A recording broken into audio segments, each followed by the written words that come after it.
Hi, my name is Dr. Jessica Dunkley. I'm a family medicine resident here at the Royal Alec Family Medicine Clinic. I'm also in the public health program here at the University of Alberta.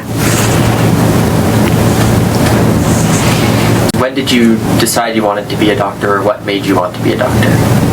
I was about 10 years old when my aunt bought me one of those plastic anatomy dolls where you can assemble different body parts, and I really enjoyed that, and I always loved the surgery part of medicine. So when you were in school, like high school and things like that, were you always into science and things like that, or did you have interest in other subject areas as well?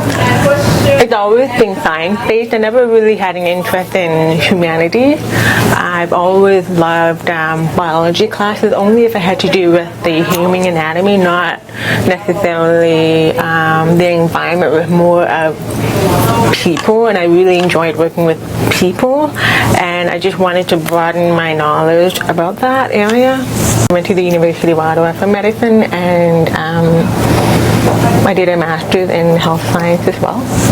And so what is your area of medicine that you want to do? Well, I'm in the public health program, and that also includes family medicine, so I will be able to practice family medicine as well as work in public health.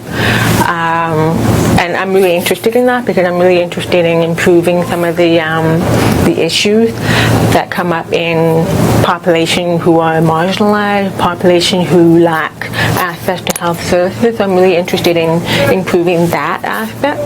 So I love the clinical medicine, but I also want to go down that route of policy change and things like that, and that's why I'm in that program.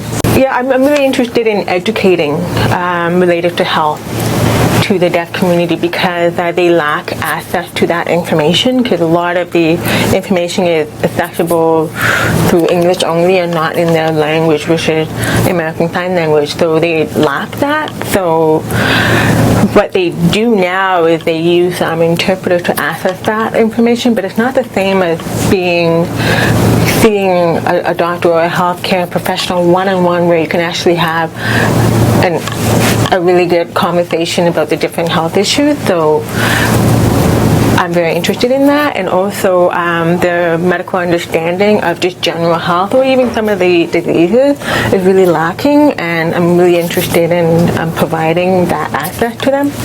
And I understand that you're also involved with the Metis communities in some way. What do you do with that group?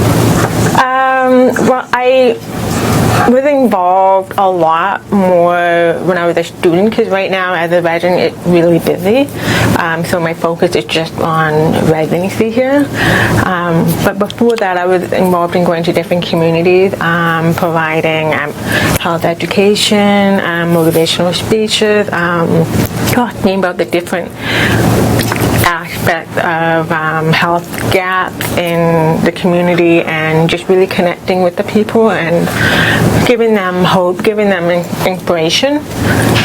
I'm not the first deaf resident. I'm the first deaf Metis resident. Okay. But there are other residents who use sign language in training. There are very few. I mean, there's only a handful of us, but in the States there's quite a few. And but when you're talking about residents who use sign language, it's not that many.